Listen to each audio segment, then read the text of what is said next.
guys, it's Michael. I'm back. I know I've taken a long hiatus from making videos. I've been going through a lot of stuff over the last maybe 6 weeks, so it hasn't really been probably the best place to be to making videos, because probably a lot of them have been like really depressing. So, which is a great way to segue into this topic, which is being gay and being depressed. I talked about depression a little bit in the previous video about mental health in the gay community and how we don't really check on our mental health at all, really. We kind of like use other things to cope with life itself, and a lot of those ways aren't exactly that helpful. So I want to talk about specifically being depressed and, you know, the challenges that comes along with that, especially when you're gay and you're trying to like navigate the world and whatnot. I think I'll start with me back in when I first like knew I had depression, and I think that was the first time that I was acknowledging that I was a little bit more than just being sad all the time. I think there was something a little bit more to it than that. And it was like the 7th grade. I had went through a really, really rough period. Family life wasn't going great. School was kind of rough for me. I was really withdrawn from people a lot of times. I didn't want to like go outside a lot. And I really started to like play video games a lot, but also I started to like really eat a lot, like unhealthily. Like I would just go to McDonald's and got like maybe 5 or 6 double cheeseburgers. This is back one day when they were really good. I can't even lie. But if I had like $6, I can get like 6 double cheeseburgers, just eat them all, and then just gouge, like just gorge and just eat a whole bunch of food and stuff, and just be miserable.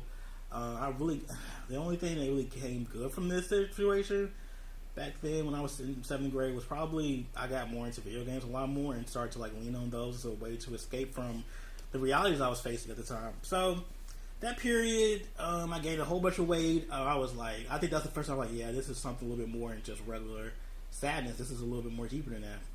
And my family has a history of mental health issues. My mother has quite a few, and I think a lot of my siblings do as well. But I'm not a doctor. I'm not going to diagnose them. I'm pretty sure they have a lot of stuff going on with them, but I'm not going to try to diagnose them. But I'm pretty sure there's some stuff rummaging through them as well. I know for me personally, I suffer from I think mild depression and anxiety, and those two things together are awful because they kind of play off each other. So when I'm feeling depressed, I start to get really anxious, and then that anxiousness makes me feel worse because I started thinking about really bad scenarios in my mind, and then a lot of old like bad messaging I used to get when I was younger about just various things was like replaying my mind over and over again. So it was just making me feel worse, and it would just make the period of, you know, depression last longer. So yeah, I went through that, and I would just noticed that as I got older, it got a lot worse. I remember one night I was coming home from work, and I was working at Jewel Osco in high school. Oh God, that was the worst job. That was not a fun job. So I remember I was like literally depressed at work a lot. Like I was so unhappy working there, and I didn't know how to really respond to it at all. Like I was like just in this like really weird haze of like not being happy and just being really just moody, and didn't really have much energy and nothing. Like I was just so withdrawn. I know like when you're a teenager, you're still trying to figure things out and your body's still making changes and stuff. But I think this was a little bit more than just like, you know, adolescence and, you know, all that stuff. Like it was way more intense, the depression that I was feeling at the time. And I had called my friends, and I was like, oh my God, I'm going to commit suicide. I'm going to do it. I'm just going to do it. Because I was just so, I was on the phone crying, and they were just like, oh, you're not going to do that, Mike. They kind of laughed it off. And I guess that helped me not, you know, like I kind of like laughed it off with them, but at the same time I felt even worse. But it kind of distracted me from what I was thinking, which is like I need to harm myself in some way. But that probably wasn't the best way to deal with it. But I won't fault them because we were all like 16, 17 years old, so we didn't really know what to do in a situation like that. But yeah, that was probably a really dark time for me when I was 16, and I knew something was wrong. Like I knew something was just not right, but I didn't have any outlet. I didn't know who to talk to. Actually, I had no one to talk to about it, so I kind of just hid it, and I just kind of like would use video games as a way to escape from all that.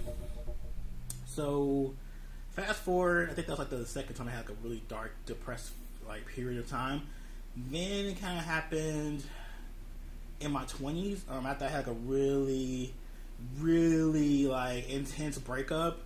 That was like 23, 24, and I was going through a really dark period because like a lot of my friends were like moving away, and I wasn't seeing them as often. And then my family was like, we don't really talk much because we have like a lot of issues as far as we're a very dysfunctional, toxic family, and I kind of like wanted to stay away from that.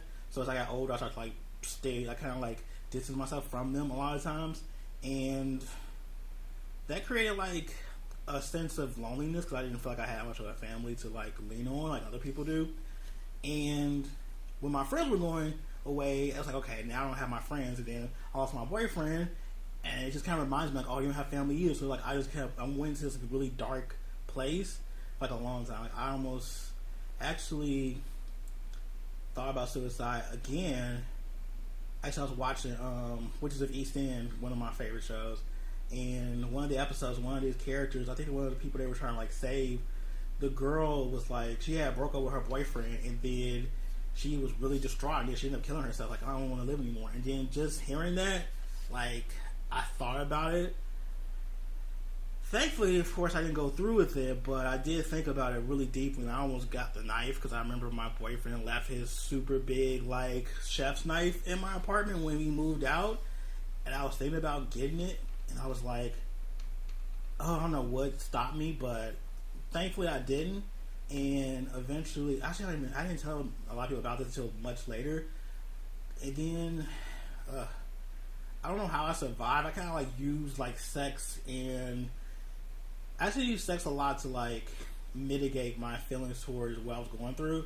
So I was just numbing myself to the pain of the loss of my relationship and the fact that my family isn't great, and then the fact that a lot of my friends were leaving, and a lot of my relationships that I held on to were crumbling around me. So I really didn't have much of an outlet. It wasn't until like maybe 2 years, maybe a year after that, I had finally decided to go see a therapist, and I guess what kind of started me to like really get on my shit about, you know, being proactive about my mental health. And it's been quite a journey, actually, to say the least. It's been a really hard journey to, like, I had to like go into places I didn't want to go as far as like trauma I've dealt with, and a lot of it's been really helpful because it's made me a better person now, because I had some really bad trauma when it came to like school, and trauma when it came to like, you know, interacting with gay men and relationships and just family, all that stuff that plays out in your daily life. So recently I kind of got to another place like that again, because I was, well, let's see, I had another rough breakup recently, like a couple weeks ago. It was not fun. It was actually pretty brutal, and on top of that, I had some issues with my mom too that was happening concurrently with the breakups. It was like I was dealing with my breakup, and then I was dealing with my mom at the same time, and then I had some other family issues going on, did some other stuff, and I was just feeling bad about my job, and just not feeling like I was being like productive, and just feeling like I was just like a complete failure at life. It was just like all of that meshed together.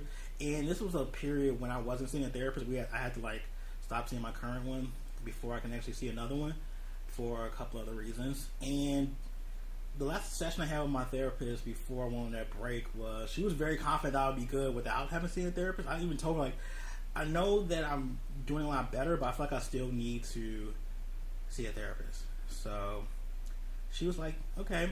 So she was happy that I was still able to acknowledge the fact that I still had work to do. So even in this lull period that I had was probably the most challenging, because that's when everything hit me at once again, and it was really hard. The only thing that really saved me this time around is I actually had much better support system than I did before. Like, the friends I have now are just way more active. They're way more like, they actually care about my well-being and my mental health, which is probably the first time I've ever had that, because a lot of people that I've been friends with didn't really give a shit about that or really think it was actually an issue. So yeah, I thank them so much, because they actually helped me through these last couple of weeks that have been really tough. Like, I've been going through a lot of shit, and it's nice to know that people out there actually give a damn about you.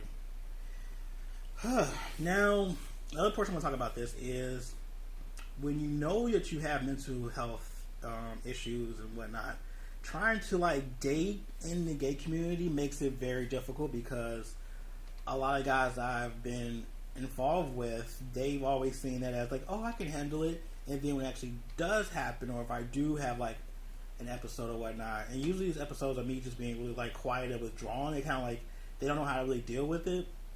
And it's tough because you want to connect with people, but at the same time you don't want them to know that you're going through stuff like this because the stigma is still there. I mean, we're in a society now where people are a little bit more open to talk about it, but the stigma is still very much so there. I mean, people think you're crazy, people think you're a lunatic, people think that you're like a basket case or just like insane if they even hear about you having like mental issues in any way.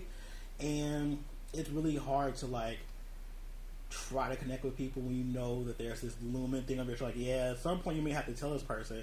And I've had plenty of people not want to even deal with me because of the fact of that. Like, they didn't know how to like even interact with me, or they didn't know how to support me or whatnot. Like my previous relationship years ago, one of his reasons for breaking up with me is that he felt like he was trapped being with me, and he felt like if he did leave, that I might harm myself, and that was scary for him and whatnot. Even though I never showed signs of ever doing it prior to us, breaking up, but he never told me until the very end of it. And it's just like, it's a constant reminder that you have to deal with this on top of everything else, and it just makes things way more difficult, and it just makes dating a lot harder because at some point you're gonna have to like tell this person like, yeah, I see a therapist. Like, I even hate saying it out loud, like I see a therapist sometimes when I'm dating somebody or so I'm like involved with somebody or I'm trying to talk to them, because I know that there's a 50-50 chance that they could be like, oh, I can't deal with that, or that's crazy, or you're crazy, or you need to pray it away, or just some other BS. So yeah, even making friends is hard too, because like you tell people like, oh yeah, I see a therapist, like they look at you crazy, like, oh my god, you have like these, like something's wrong with you, and it makes you feel like you're isolated a lot of times.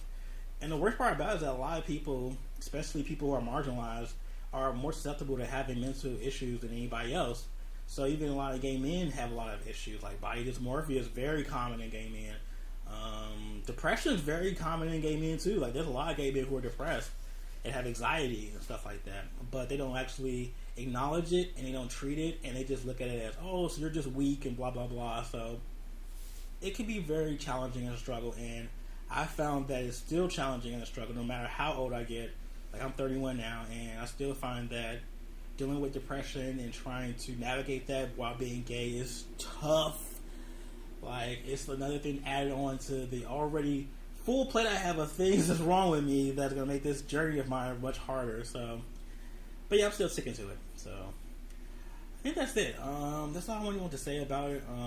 Yeah, being gay and being depressed and being gay is really tough. So, if you're out there, please go to someone if you can. There are a lot of resources out there too to like help with mental health, especially if you're like, gay. Like, there's a lot of like institutions and places that will help you through this. So definitely reach out to people or look for information. There's a lot of information on the internet about it. And yeah, thanks for watching my video. Share this with people that you know. And yeah, I'll see you next video.